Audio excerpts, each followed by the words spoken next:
जापानी बुखार या मस्तिष्क बुखार यानी जापानीज इंसेफेलाइटिस के संक्रमण से बचाने 1 से 15 साल की उम्र के बच्चों को जापानीज इंसेफेलाइटिस का टीका 27 फरवरी से लगाने का अभियान चलेगा।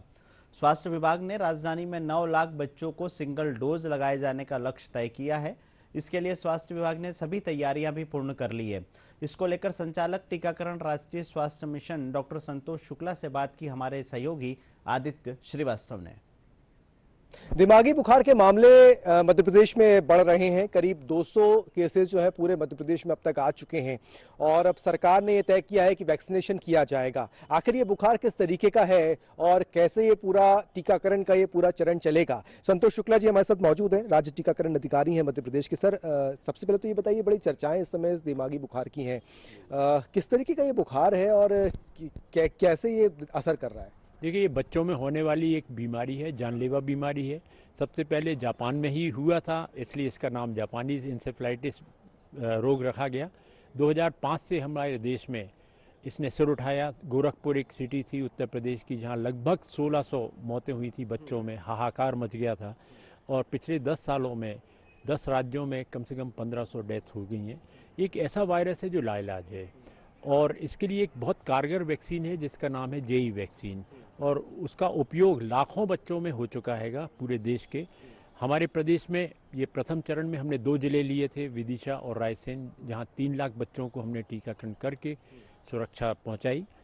अब दूसरे फेज में 4 जिले, पहला भोपाल, दूसरा इंदौर, नर्मदापुरम और सागर, ये 4 जिलों में 27 फरवरी से हम प्रारंभ करने जा रहे हैं टीकाकरण। सब पहले चरण में हम आंगनवाड़ी में बच्चों को टीकाकृत करेंगे 1 से 6 साल के, और उसके बाद हम स्कूली बच्चों में भी जाएंगे। तो 1 से 15 साल के अंदर जितने भी बच्चे हैं, चाहे वो शालेय हों या शाला त्यागी हों या अपंजीकृत हों, सबको एक सूची हमने तैयार। कितने लोग, लगभग 36 लाख हमारे लक्ष्य है कि 36 लाख बच्चों तक ये टीका पहुंचे।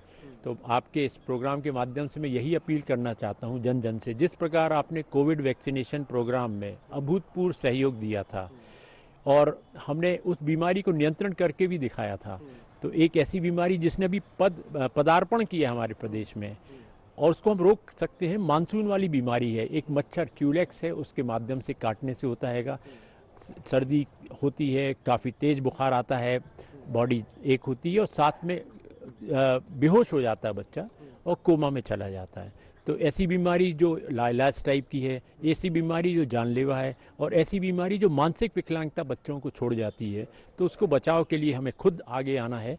और मंगलवार और शुक्रवार टीकाकरण दिवस हैं प्रदेश में, गांव में, और साथ में हमने समस्त स्वास्थ्य संस्थाओं में भी ये व्यवस्था कायम की है निःशुल्क टीके प्रतिदिन उपलब्ध रखने की। सर, इसका बचाव क्या है? मतलब अगर कोई बचना चाहे, क्योंकि कई लोगों तक पहुंच रहा है, ये कैसे इसका बचाव किया सकते? इसका देखिए, एक होता है 2 प्रकार के प्रोटेक्शन बचाव होता है। एक होता है कि आपका टेम्पररी बचाव, वो मच्छरदानी, और शाम को क्योंकि ये मच्छर निकलता है काटने, तो हम पूरी स्लीव्स पहने। तो एक तो मच्छरों से बचाव, जैसे मलेरिया में बचाव की जो आपको जानकारी है वही इसको उपयोग करें। केसेस किस उम्र के लोगों में आ रहे हैं? क्या बड़ों में भी मिल रहे हैं या बच्चों में ही मिल रहे हैं? नहीं, ज़्यादातर बीमारी 15 साल तक के बच्चों में है, और जितनी कम उम्र रहेगी उनमें सुरक्षा कवच बहुत मजबूत होना चाहिए, क्योंकि वो ज़्यादा इम्यूनिटी रहती नहीं है, प्रतिरोध शक्ति की कमी के कारण बीमारी फैलने की आशंका रहती है। कौन कौन सी वो जगहें हैं मध्य प्रदेश की जहाँ ज़्यादा केसेस आ रहे हैं? अभी जो 4 जिलों, इसी आधार पर भारत शासन निर्णय लेता है कि कहाँ पे टीका लगना है, तो ये 4 जिले जो चयनित किए हैं, और साथ में जो पीछे कौन कौन से 4 जिले? भोपाल, इंदौर, नर्मदापुरम और सागर, और इसके पूर्व विदिशा और रायसेन भी इसी सूची में शामिल हैं। बहुत बहुत शुक्रिया सर। डॉक्टर संतोष शुक्ला जी हमारे साथ मौजूद थे।